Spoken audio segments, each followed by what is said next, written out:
I'm Sarah. I'm a second-year MSW student here. I also work in the Office of Practicum Education. I'm one of the grad student assistants, which is kind of why I'm having you here today, just to kind of hear a little bit more about what you know and what you love about Practicum, and just to hear more of your perspective and thoughts. Awesome. I'm Dorian Traube, as you know. Yes. I'm the Dean of the Brown School. And just as some background, when I was a Master's of Social Work student, I focused on children, youth, and families. And so that was exciting. And I had two really great Practicum experiences. That's amazing. I'm also a children, youth, and families concentration, so it's wonderful. We'll have a lot to talk about. Yeah. Well, I guess the first question that we have for you is that we've heard you say that Practicum is a signature pedagogy of social work. So I was wondering if you could tell me a little bit more about what that means to you and for our students at the Brown School. Sure. So Practicum has been like the cornerstone of social work education for probably as long as the profession has existed. It's always believed that the best way to learn how to be a social worker is to get that in vivo experience, real life experience. And so that's why you do these hundreds of hours in Practicum education, because you get this rich, in-depth experience. The other benefit of that is that it allows social service organizations or policy organizations to take in students who can help support the mission of their organization, and in exchange, you're getting the experience and they're giving the supervision. That's awesome, thank you. Yeah. And that kind of leads into another question that we had was, what is the role that Practicum has in strengthening our community partnerships? So right now the Brown School has arrangements with over 300 organizations in the St. Louis area, and we even have arrangements globally too for our students to be able to go and study and learn. And that is an important relationship, again, because our students support the core mission of so many of our social service organizations and make it possible for them to accomplish their mission. And in exchange, those organizations provide our students with boots on the ground supervision in the day-to-day aspects of being a social worker. Absolutely, thank you. And then you said that you were a CYF concentration.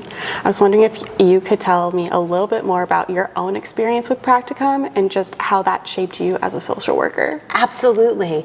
So I went to a program where they assigned you to your Practicum. Okay. Here at the Brown School, we give people choice. But I was assigned, and I was assigned to a program where there were children who were all visually impaired. And I thought, this is not what I want to do, because I thought anybody could work with children. And I actually had entered the program thinking that I would focus on health. And I thought, all of us have babysat. Like what? But I didn't. How hard could it be? How hard could it be? And I didn't have any choice, though. I had to do what they assigned me to do. And I went into that Practicum, and it was so hard because I'm a person with vision. So all of my activities with kiddos were visual activities. So I had to learn how to do things differently. And I was taught by these amazing teachers, but also I watched a colleague who was in the same placement who just did not have the affinity for working with children. And I thought, you know what, this is a special skill set for me. Not everybody has this passion, and it made me change my whole concentration to children, youth, and families. And it's what I've always focused on for my entire career. And it was because of that one field Practicum opportunity. But it sounds like even though that wasn't the opportunity that maybe you wanted, it still helped you in the future, because now you know more about what you like and what you are good at. It was not the opportunity I wanted, but it was the opportunity I needed. Absolutely. And then kind of going in a different direction now, but how do you see the current turbulent times and the changing landscape in social work and the social work field impacting Practicum experiences for our students? So I think our students are being asked to be more flexible than they have in the past, and that's really hard when you're a student because you're getting so much new information coming at you at once that you're trying to understand and integrate, and then to have to be flexible with it is an additional skill. But I think developing that flexibility early in your career will serve people very, very well, because if you can ride out turbulent times, then you'll have no problem in stable times. And it's also also, there's never been a time where I think in my lifetime that I can remember social services being more important than they are right now. We are watching communities being left behind, populations being underserved, needs exploding, with no real plan right now of what we can do to solve those issues. And of course, at the Brown School, we work really hard on those plans and what's happening with the social contract in this country. But our students are boots on the ground, stabilization forces that allow agencies to continue to serve their mission. It's definitely a very unique time to be in school for social work. Yes. I love the most common phrase, I think, is "it depends" right now, because it does. That's right. So as the Dean of the Brown School, but also someone who strongly identifies as a social worker, what words of advice do you have for students entering their practicum for the first time? Take a breath. I just remember in those early days, and I remember them like they were yesterday, of just feeling so overwhelmed by the entire situation.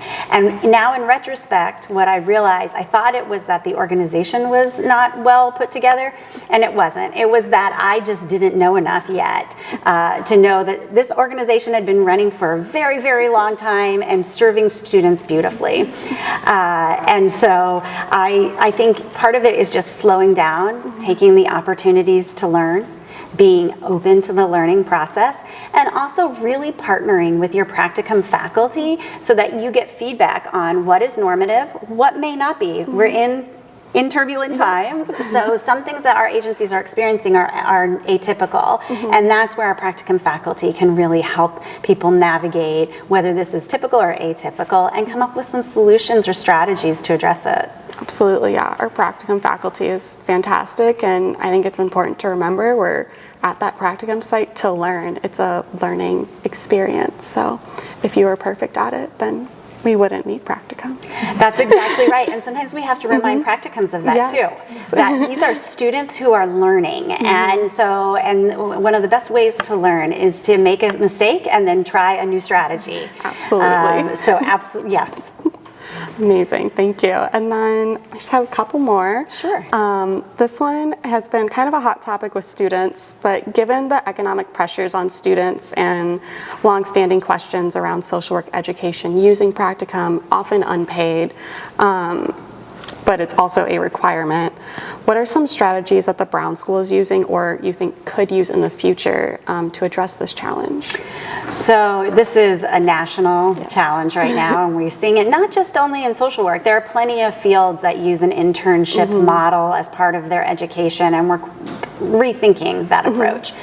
I will say that last year the Brown School implemented a program where every student gets a very small stipend to be able to offset the cost of parking or needing a cell phone for their placement, and we purposely did it and left it kind of like as a vague, you don't have to use it for one particular purpose, because we recognize that everybody's practicum experience will be different, but that there are often hidden costs that people didn't expect when they started to come to the program. So that was really exciting, and I am so proud to say that that was the brainchild of our admissions team, who was hearing from students as they were applying, and then once they got here and said, this is a gap we can fill. So that's great.